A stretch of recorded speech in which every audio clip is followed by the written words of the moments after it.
So we were showing you and giving you a flavor of what transpired a bit earlier on when the cortege arrived outside St. George's Cathedral here in Cape Town. The reason why I was getting ahead of myself a bit earlier on is really my excitement at my next guest.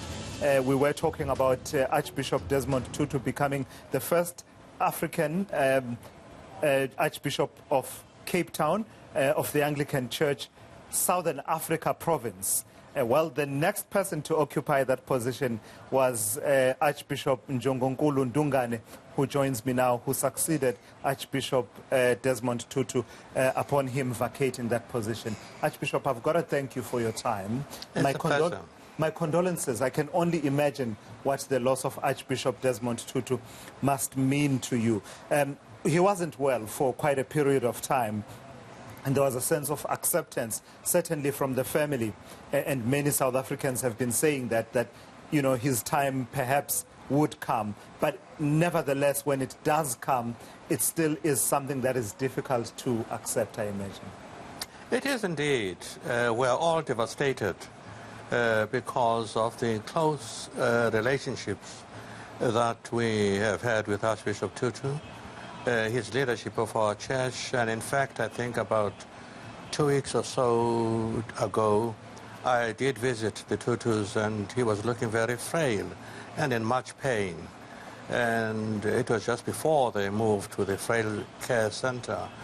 And there's a sense in which, sad though we are, we thank God that he has been relieved of that pain and suffering, and that is now resting in peace. Yeah.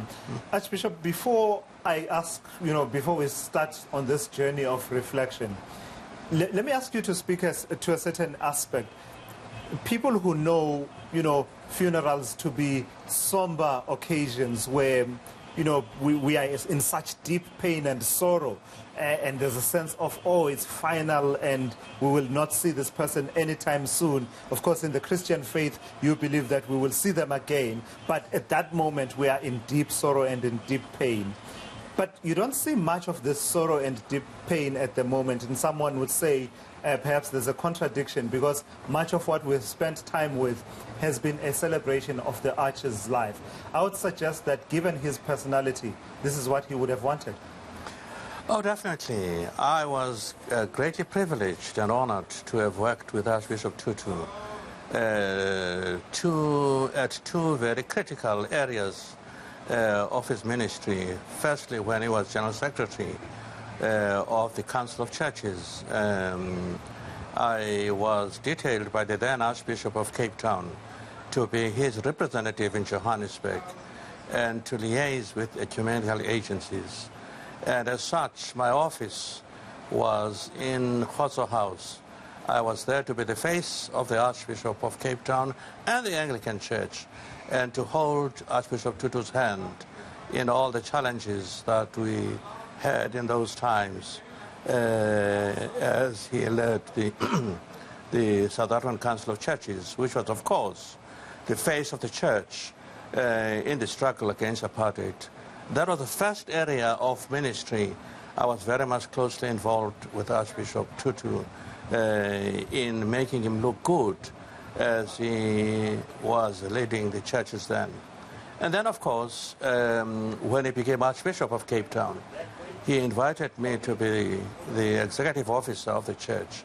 What that meant was that I was in charge of the administration in our church, which made sure that everything went right whilst he was free in terms of his advocacy.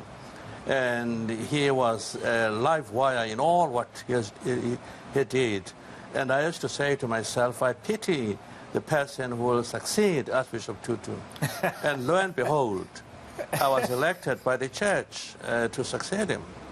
And in my early years at Bishop's Court, when you guys phoned wanting to speak to the Archbishop, I said, just hang on, I'll go and look for him, forgetting that I'm now in that hot seat.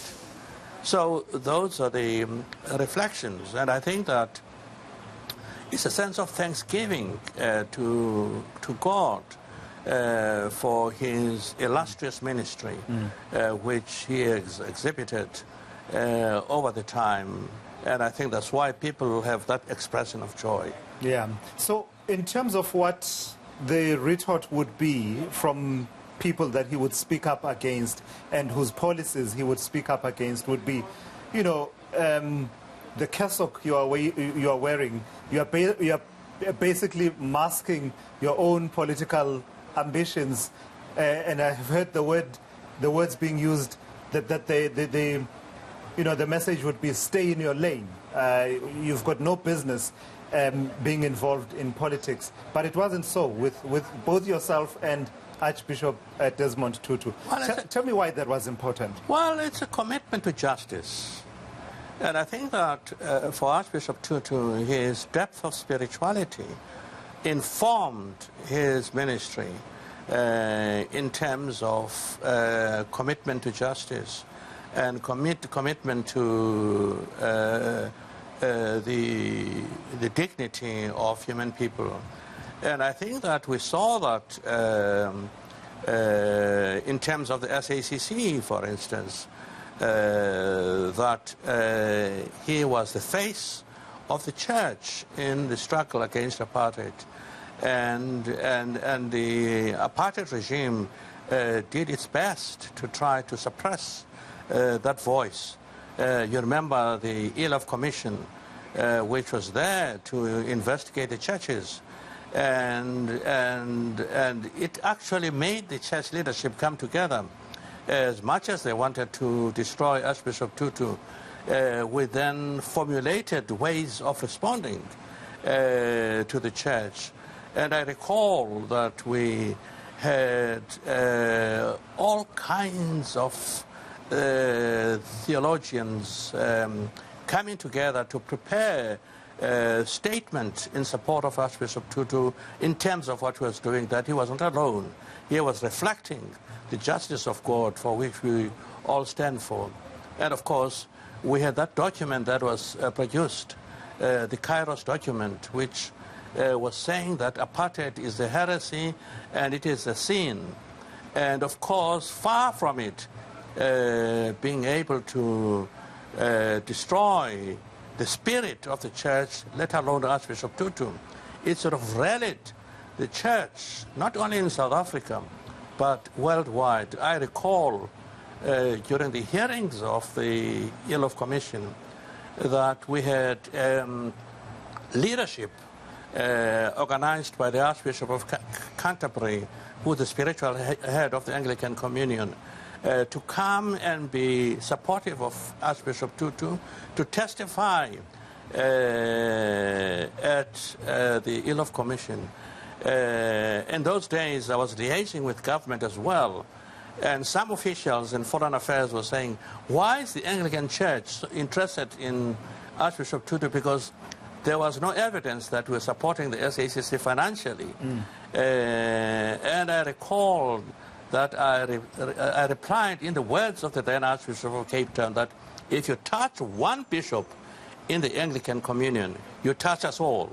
And I think that put a fear of God in the apartheid regime, and as that they didn't expect that kind of response, as well as the response from the leadership of the churches and faith groupings in South Africa in support of Archbishop Tutu and SACC.